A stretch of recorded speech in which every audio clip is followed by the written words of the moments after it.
Disney Star Wars is over. Big news for the unemployed. Disney Star Wars is over. According to some reports, the sequels are moments away from being declared non-canon by the UN. Well, akin to a bitter ex who's insisting that their lives are way better without you in them, let's investigate these claims, shall we? The first one is that Star Wars Land is being rethemed to the original trilogy with, the First Order area being with Imperials and Han Solo flying the Millennium Falcon, and they're going to have the Mandalorian and Grogu over in the shops. Although I guess they're keeping Rise of the Resistance and Rey. They're still having... Okay, so I guess just that is still canon for now. Now, this, of course, is a common business strategy for theme parks, at least on the Disney side of things, to sort of renew and touch up a theme park land every couple years to get guests coming back. And I thought this was kind of always the plan. Seems like making a new planet in the Star Wars universe that can kind of fit every era was a sneaky way to be able to adapt your theme park land into any era that you wanted. I know some people were saying that this was going to happen with the High Republic stuff with that hotel thing, but that didn't go anywhere.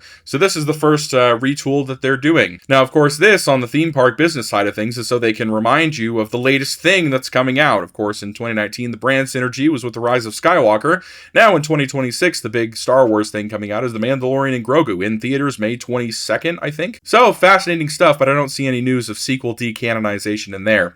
Anyways, the next piece of news is the big one, I suppose. Kathleen Kennedy's successors have been found. Dave Filoni and Lin-Wen Brennan. Filoni, of course, on the more creative side of things, and Brennan on the more executive business side to do all the boring stuff that Filoni clearly does not want to have to deal with. Now, of course, this isn't official yet, but we already knew that Kathleen Kennedy was going to be ready to finish up her time at Lucasfilm. Around this time last year, we found that out. I was told Kennedy was on the way out because she was so horrible, but she was on a 3-year contract at Disney and Lucasfilm, which was renewed 5 times since she started in 2012 or 2013.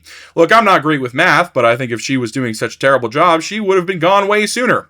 It seems like she tried to pursue a good mix of old and new projects, and I like that she was willing to take risks.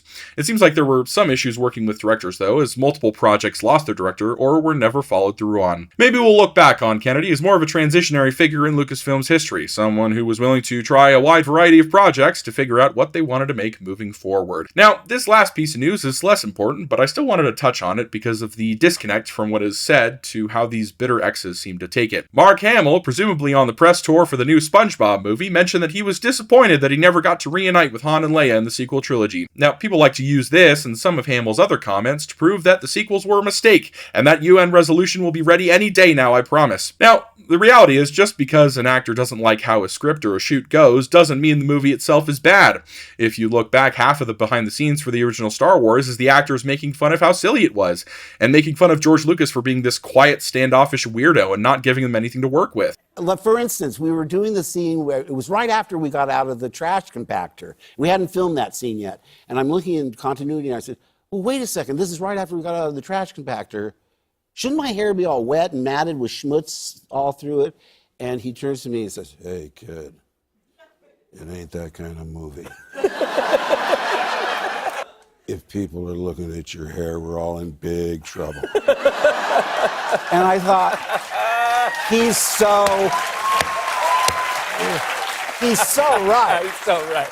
You have to look at it from Mark Hamill's perspective, of course. He spent most of the first 3 films hanging out with Carrie Fisher and Harrison Ford and having fun all along the way. Now, in the sequels, he has to be isolated and depressed, and I can imagine why that isn't fun for an actor to go through. I totally get why Mark Hamill feels the way he does about these movies, because the experience of making them wasn't as fun for him. However, I think it was worth it, and the trilogy turned out great, so I'm glad that he put his all into it. He really is a great actor, and I love when he pops up in things that you don't expect, like the SpongeBob movie. He was really good in that, by the way. It's similar to how people say that George Lucas hates current Disney Star Wars, and that he was forced to sell the company at gunpoint and all this other stuff. No, he just didn't like that they threw away some of his story ideas for 7 and then copied 4. That's it. This idea that Lucas wants to actively sabotage Star Wars now is baffling. He's clearly just a little bit bummed that they didn't do things exactly how he would, and that's okay for him to feel that, but he still wants this series to succeed. I love George Lucas as much as the next guy, but this worship of him from these anti-fans is insane. Just let the man enjoy his retirement, I say.